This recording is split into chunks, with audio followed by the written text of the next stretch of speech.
স্বতঃস্ফূর্ত ক্ষোভের বহিঃপ্রকাশে ডিম থেরাপির পাল্টা এবার বন্দুক দিয়ে প্রতিরোধের হুঙ্কার। ডিম থেরাপি নিয়ে মন্তব্য করতে গিয়ে বিতর্কে জড়ালেন বর্ধমান দুর্গাপুরের তৃণমূল সাংসদ কীর্তি আজাদ। स्कूल में डीम देने के लिए बंद कर दिया, लेकिन लोग को डीम मार रहा है। डीम खाने के लिए कि मारने के लिए? हम भी अपने सुरक्षा के लिए हम भी अपना पिस्तौल का लाइसेंस ले रहा है।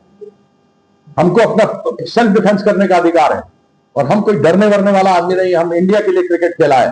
তৃণমূল সাংসদের এই কথা শুনে কবিগুরু রবি ঠাকুরের কথায় বলতে ইচ্ছে করছে, কারে দিব দোষ বন্ধু, কারে দিব দোষ, বৃথা করো আস্ফালন, বৃথা করো রোষ। রাজ্যে পালাবদলের পরেই ভেঙে খান খান হয়ে গিয়েছে তৃণমূল।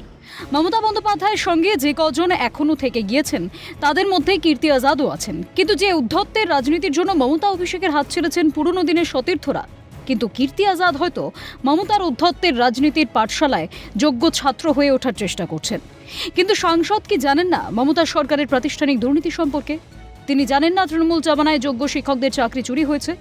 জানতেন না তৃণমূলের দুর্নীতির কারণে হাজার হাজার শিক্ষককে চাকরিচ্যুত হতে হয়েছে? জানতেন না সাংসদ যে গ্রামীণ এলাকায় হকের বাড়ি, হকের সরকারি সুবিধা থেকে তৃণমূলীরা অসহায় মানুষদের বঞ্চিত করেছিল? তিলে তিলে রক্ত শুষে নিত তৃণমূলী দুর্বৃত্তরা। কই তখন তো রাজ্যবাসীর পরিত্রাণের জন্য হাতে বন্দুক তুলে নেওয়ার কথা বলেননি সাংসদ। রাজ্যে পালাবদল হতেই মানুষ কড়ায় গন্ডায় হিসেব নেওয়া শুরু করেছে।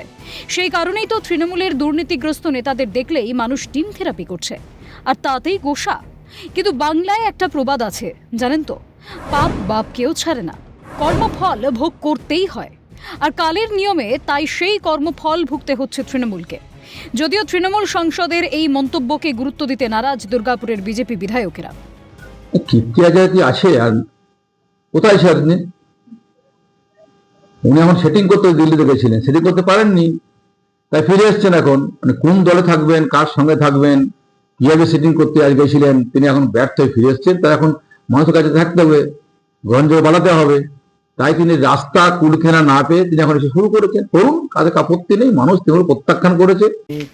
কোন রাজনৈতিক দলের সাংসদ এটা আমি বলতে পারবো না। আমি একটাই জিনিস বলবো, যে কোনো রাজনৈতিক দল থেকে নির্বাচিত জনপ্রতিনিধি হতে পারেন।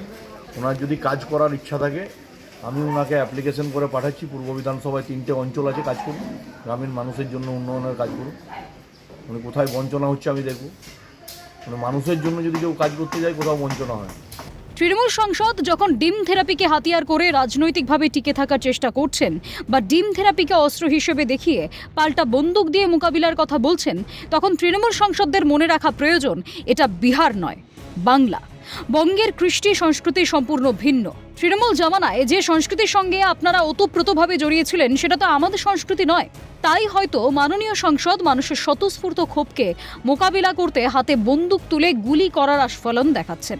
বিজেপি নেতৃত্ব বারংবার বলে আসছেন, ডিম থেরাপি বাংলার সংস্কৃতি নয়। এই ধরনের কাজ থেকে বিরত থাকার জন্য বারংবার আবেদন করছেন তারা।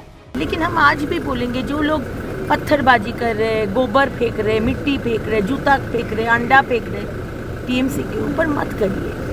ये हमारा संस्कृति नहीं है। हम दूसरे राज्य को भी नहीं ये कर रहे कि हम दूसरे राज्य की तरह नहीं है, ऐसा बात नहीं है।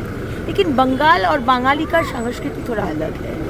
রাজ্য বিজেপির সভাপতি তো আরও এক ধাপ এগিয়ে ডিম থেরাপি নিয়ে দলীয় কর্মীদের কড়া ভাষায় সতর্ক করেন। জানিয়েছিলেন, সনাতনী সাবধান, ডিমের অভিমুখ বদলাতে বেশি সময় লাগবে না। অনাকাঙ্ক্ষিত ডিম থেরাপি শুরু হয়ে যাবে, সেই ডিম কিন্তু ঘুরে অন্যদিকেও করতে পারে।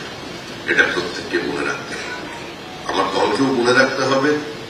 আর যারা নতুন নতুন আমাদের দলে এসে গেছেন, হঠাৎ তাদের মধ্যে একটা নতুন কিছু করার, নতুন কিছু পাওয়ার চিন্তা ভাবনা এসে গেছেন, সেই সনাতনীরাও একটু সাবধান হবে না, কারণ ডিমের অভিমুখ বদলাতে বেশিক্ষণ সময় লাগবে না।